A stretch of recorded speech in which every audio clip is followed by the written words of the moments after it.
So I think it's a really interesting question. And let me start sort of from the end and work up. I think there's several things that have changed dramatically, and particularly in the last few years. The first thing, and we've seen some really interesting examples today, is data. There's more data on developing the business case than there has been ever before. And certainly within the last 3 years, I mean, the data we saw from Rebecca, from Alan today, is really a significant shift. So that evidence, I think, gives people a tremendous amount of comfort that there is a case for wellness. That's the first thing. I think the second thing that is also a significant shift in the landscape, and we saw that very clearly in Jane's presentation, is a completely different approach by landlords and developers. So interestingly enough, 5 years ago, I was speaking at an investment forum with, at the time, a very, very famous developer in the UK who's long since retired. And he said the role of a developer is you let the building and you go to the golf course for the next few years. And that's how he made all his money. The picture that Jane painted was a very, very different one.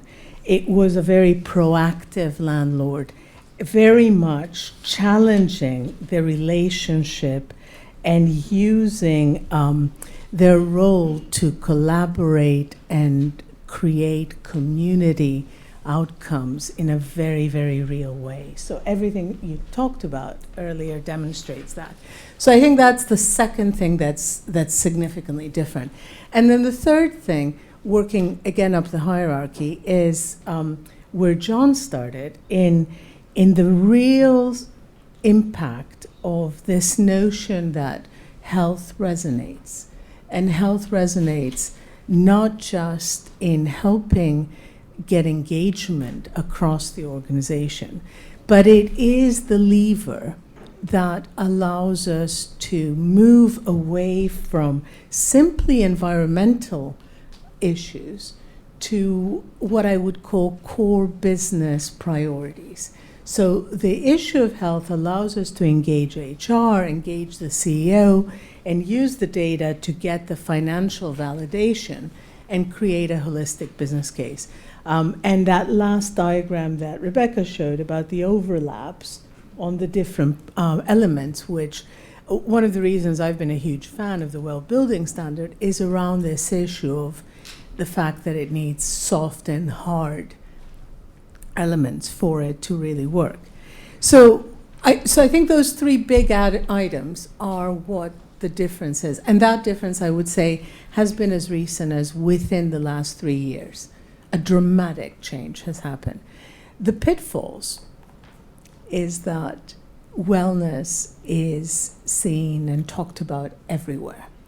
And something that I saw in the early days of working in transformation of the workplace is that at the late 90s, early 2000, when a lot of the tech and media companies started using workplace to change culture, people thought it was really easy. Let's put in a red couch and a games table, and we'll be like Google. We'll have a funky workplace. And I think the same could happen with wellness. We could see very small elements, and people feel they've done it. And I think it's important to think about the more comprehensive nature. And certainly, again, where John started on looking at the layering is really, really important. So I think it's good to do small interventions, but it's a much bigger embracing of policy and specification and ongoing involvement and a continuous dynamic to make it stick. Excellent, thank you very much for that. I think that poses some really good questions, really, that I hope are in your mind, because now I need to be quiet and let you ask some questions to all the panelists. So, yes, we've got a lady right at the back. In the middle row at the back. Just put your hand up again, please. Remember to say your name and your organisation. Thank you. Thought I'd start you off. Debbie Holtz from Legal & General Real Assets. my question's about getting this into practice. So I agree, everybody gets it, everybody's doing a lot of research, and it is going to be a big thing in the future. It's about how we actually get it into practice. And I guess the questions are aimed at John and Rebecca. So in terms of John, I'm going to just try and put you on the spot and say, do we think this is going to affect the value of assets? Obviously, we've been trying to look at valuation in terms of energy efficiency, and it hasn't yet worked, and valuation surveyors don't even value that. So the real estate sector is a very simple beast, really. Unless it affects their values of their assets, they don't see a reason to do it. And probably linking that to Rebecca, has she seen in the operation of her buildings any landlords or owners who actually want to put their money into doing assessments of buildings for any reasons that they believe affect value? Does that make sense? Yes. Thanks, Debbie. Always rely on you to put me on the spot. We've obviously had this conversation around green premium or lack of green premium for a long time, and it feels like we're now reasonably comfortable talking about brown discount, which is probably a phrase that makes sense for people. So I suppose I would say, what's the there's probably someone come up with a clever phrase for, a kind of lack of wellness discount in the future, as opposed necessarily to a premium. I wonder whether there's going to be something interesting happen with health and well-being specifically because of this point around personal interest, that transparency around the data will almost overtake the sort of certification to an extent. I mean, I'm just kind of speculating there, that actually the data is so live, it's so real, that actually some of that kind of analysis, or that kind of intermediate analysis that is necessary with something like energy, and it needs that assessment, is actually circumvented to an extent. I kind of just leave that sort of out there. I mean, I think it's very early days, but that's kind of that's how I would respond to that particular challenge. But more generally, aren't we really just saying that if you're an asset manager or you're investing, you wouldn't want to be known to have unhealthy stock? Isn't that what we're saying? Well, of course, and I think Jane spelled out those risks as she put it, sort of very, very clearly indeed. But again, though, we're probably talking about a cross section of the most engaged investors and developers that we have in the room that are really out in front of this. And as we know, the industry has a very long tail. Very good. Okay, so let's Rebecca, the other part of the question. Yeah. Okay. Interesting that you make the point, and I do agree with what John's saying. But on the value piece, I haven't necessarily heard anything live and active in the UK, but our capital markets people in the Netherlands and valuation people in the Netherlands are actively saying there is a difference already in terms of there is a premium for well and healthy buildings. Sorry, my voice is just gone. In terms of the management question, I think you're very right to ask that. We're actively talking to a number of owners around incorporating wellness aspects to our regular property management and facilities management activities. I think it's where the rubber will really hit the road, and it's absolutely essential that we incorporate. The set and forget is even less likely to cut it in terms of the wellness piece. And back to you, really. So what's Legal & General's position? Do you have criteria and evaluation? Very big. It's very hard to get the valuers to even do what's in their red book and actually now assess carbon emissions, but maybe it'll happen. And I agree with the brand discount and the reputational thing. I think the other thing that I agree with John on is that occupiers are going to start having this data at their fingertips. So whereas energy efficiency, it might just mean a tenant refuses to pay a bit of a service charge because the energy costs are high. This is about the occupation of the space and the rent. So if you're giving a tenant space that is far too hot or not humid enough or too dry, hasn't got enough fresh air, then I think tenants are going to start saying, well, our space isn't fit to inhabit, so we're not paying rent. And I think that's a much more powerful message back to landlords than what we have had in terms of energy efficiency. Let's save a bit of energy, which doesn't always measure. So how do you then practically interpret that information in your organisation, which then leads to driving an outcome in terms of health and well-being in the stock that you invest in? We have to find managing agents which can actually measure, like Rebecca was saying, and maintain and operate our buildings in a healthy manner. Okay, so who's a managing agent? Let's try and get to the number there. Anyone here representing a managing agent? Okay. Oh, sorry, was that you? No, I'm trying to get You're being question. brave. Oh, you're trying to get a question? There's never a managing agent in the room. So, fantastic. Isn't that a great observation? And that's something actually maybe conference organisers need to be, or we need to be thinking about. So maybe you could provide us with a few people that we should be inviting to events. We invited all of them. You did? Yep. And what I'm happened? Chris Where were they? Spencer of Agora.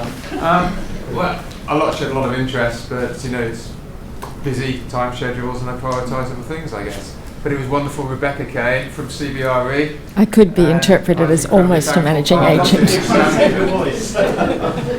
Okay, so I mean, can we go back to pitfalls or whatever and the collaboration leadership? Sorry? Oh, right. I'm just, to be... Please, no. I mean, no, I'm very, very interested in this ticket, as is Sally, so... right. And so how do we get attraction and engagement with other managing agents so that we're all together understanding our role that we can play? What would your advice be? I think we need to leverage the frameworks that are in existence already, so the managing agent partnership, I believe would possibly be a good place to start to have that conversation.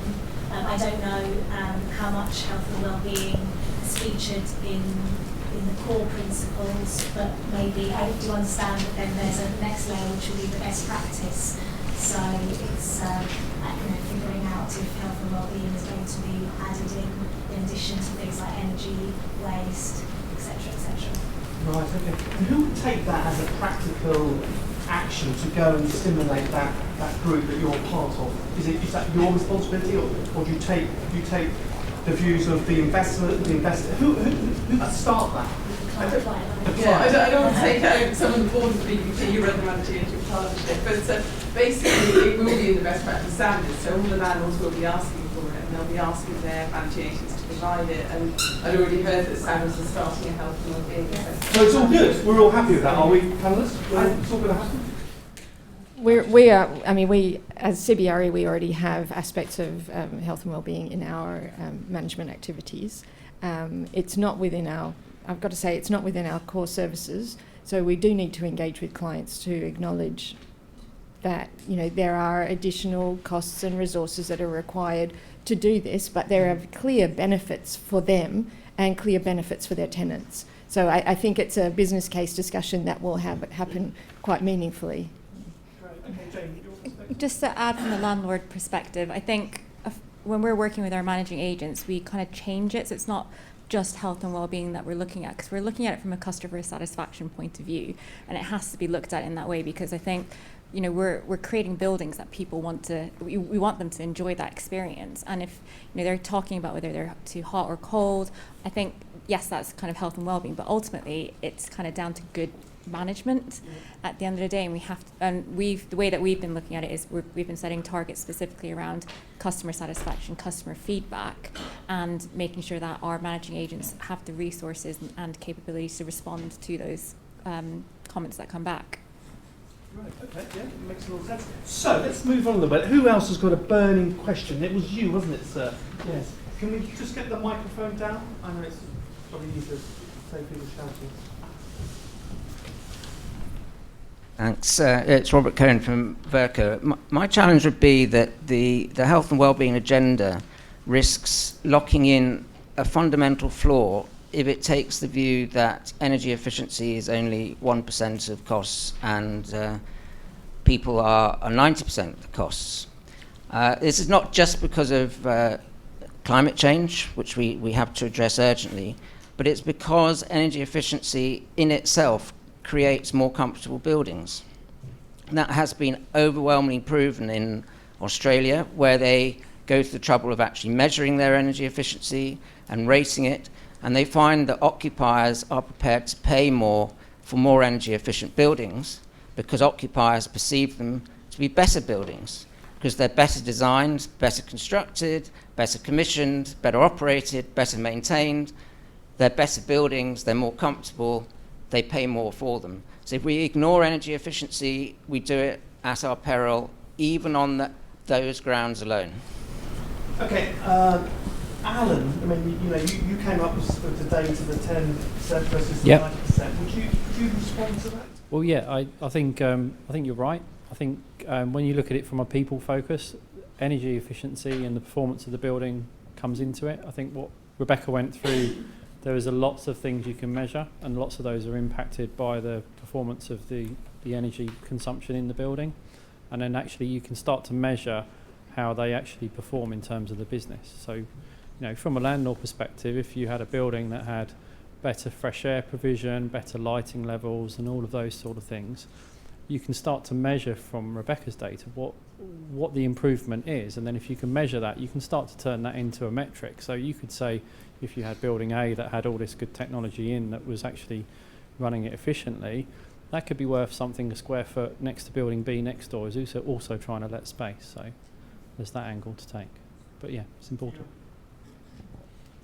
Being Australian and having an HR background, I would say that energy efficiency is just a hygiene factor that we have to get right. There's no choice. It's not either or. So. But does the audience, from what you've seen and heard today, do you feel there's a flaw? In terms of do you think energy efficiency is somehow missing or is going to be forgotten about? Well, that was a question for the audience. I mean, I hope not, and I think I think it's really, really important that we don't gloss over, where there may be particular kind of crunch points, where actually these kind of nice win-wins only go to a certain point, and then there are going to be, decisions which is, what do you really want to? Do you really want to push something for an air quality perspective, or do you want to drive down energy costs and consider carbon? That there are those kind of crunch points. I think we need to be honest, about those. And So if you've got the evidence around you, but you can then take either an evidence-based approach, or you can look at the financial issues. I mean, you yourself mentioned there were some things you wanted to do around your refurbishment, but you couldn't because of the cost.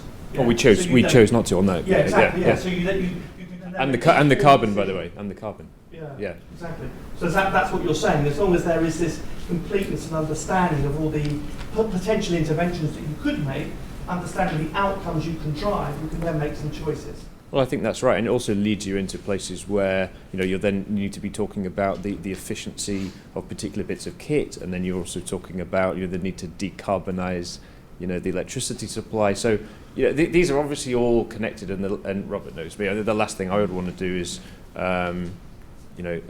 give the impression that somehow energy efficiency is now this tiny thing down here. Of course it's not.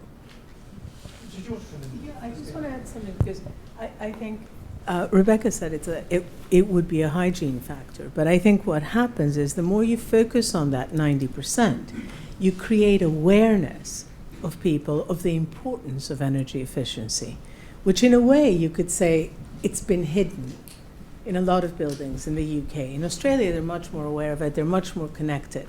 So focusing on the people almost drives that demand for a higher performance and expectation. And I think that is going to be a win-win, because it will be both. It shouldn't be an either-or. Okay, so we've got one over there with the microphone already ready and primed, and you'll be coming next, sir, okay? Yeah, hi, Chris Bennett, Evora. I just wanted to say to Robert, I don't think we're mutually exclusive. I think energy efficiency actually is driving things like thermal comfort and air quality. And I agree very much with what you just said. I think there's still, even though energy efficiency has been going for yonks, it's still massively misunderstood by the occupier and not embraced. And I think if we can get a framework in place which actually engages the occupier better, which could be through health and well-being, all these things will get picked up much more effectively, and they won't be excluded, they'll be brought in as part of what is broader sustainability. And I think the generational change is having a big impact as well, the millenniums and all the rest of it. They have much better data, they have much better education. My son, who's 12 at school, just started secondary school, is doing sustainability at the moment. So, you know, that was something that would never have happened in my day. So things are changing. Okay, and did you have a really difficult question for the panellists?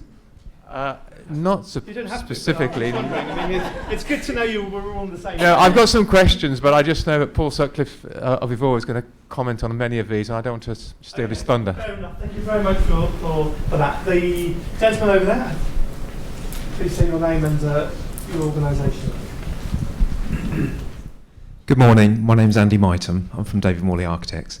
I've got 2 points, actually. One was a question for Rebecca, and it's about stickability of habits. So with your test group, where you saw the performance increase between 10 and 12% across a number of headings, did you then follow that up to see whether people stuck with those habits that gave the performance benefits?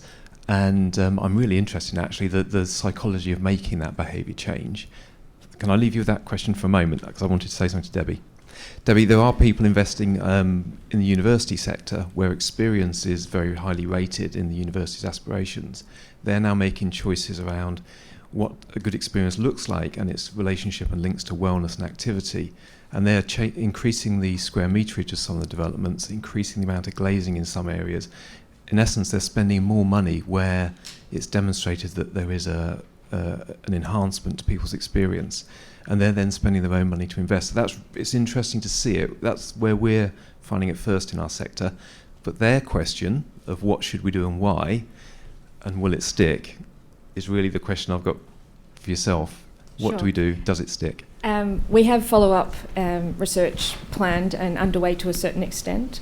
We've also got, we're trying to encourage other occupiers to come in on our study to actually enhance the test group with when they come in with the notion that there will be a 6-month review of activities and impacts ongoing. So yeah, it's very much on our agenda. So Thank you.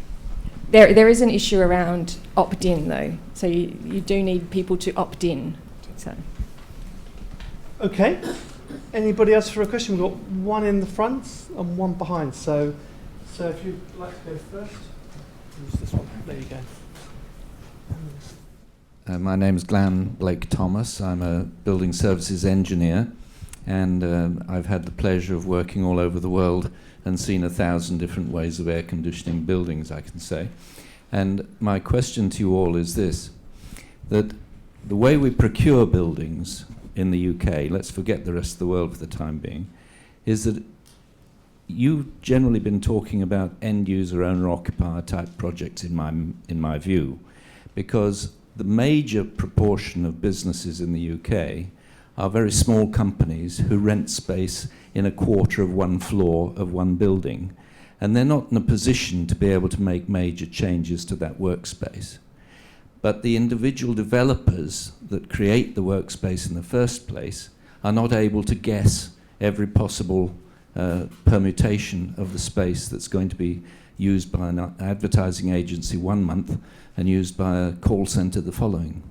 So I'm just interested to know if you can focus for a minute on the major proportion of businesses in the UK who are small and who need to be able to have good health and welfare in their spaces. How do you see that coming when you've got a procurement process of a developer who builds a building on the basis that it could be 1 tenant per floor, it could be 10 tenants per floor, and going on from there, how does he then cope with the choice of systems inside the buildings to be able to give all of this joyful solution that we're all talking about?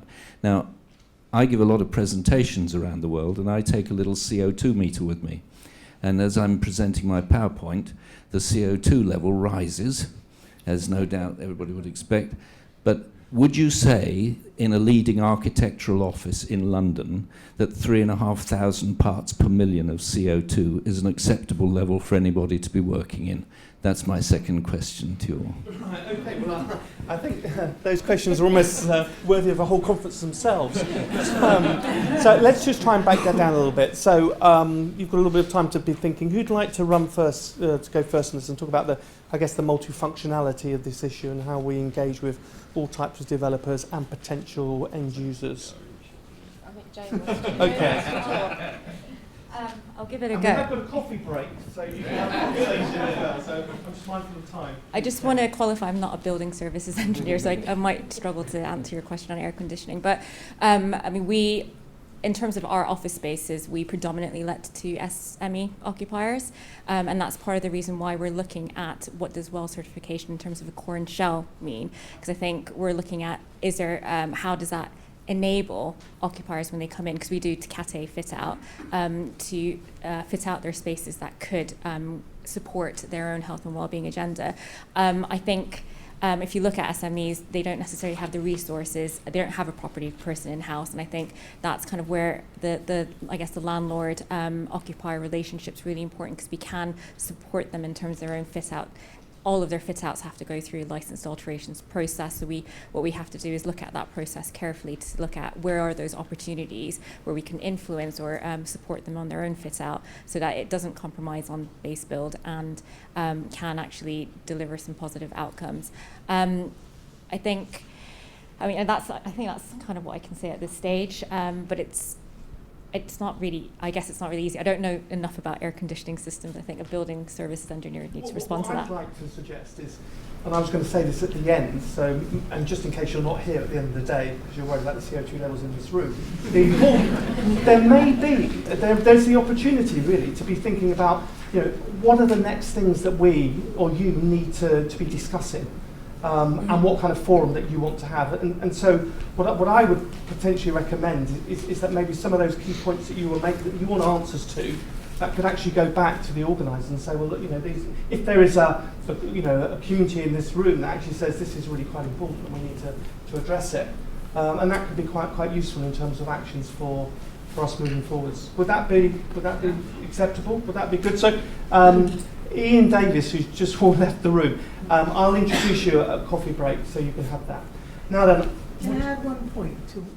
Yes, you that may. Question? Okay. Because I think it was an interesting question about the size of occupier, and Jane answered the one side of the equation, which is what the developer is trying to do differently by creating the right infrastructure and guiding the occupier in the right way. I think one of the things that we also heard was this issue about the democratization of data. So those occupiers are significantly more informed today than they would have been a few years ago. They have more demands. So the relationship between occupier and developer is completely different in a small occupier today than it was 5 years ago, 10 years ago. The expectation level is different. They will come and say, this is how many particles we have in here and we don't want to work in here. What are you doing about it? So I think that we're seeing a very dynamic discourse developing around wellness, which will change the industry dramatically. Yeah, it goes back to the first point you made around data and evidence and visibility of that data. So once you can see, or you know what environment you're actually working in, whether it's acceptable or not acceptable, and then as a result that can drive conversations and change. So I think that's a really key point that I think we've all learned today. Now I'm going to have to say very sorry to the gentleman, the third row back. If was your question to anyone in particular, or was it just in general? Don't ask the question, by the way. Was there anyone? No, it's just to the panel generally. All right. Okay. Well, hopefully you'll have a chance to ask that question, maybe to one person at least, in the coffee break. Okay. So we're going to be back in. What's the maths on that? At 22. Okay. Thank you.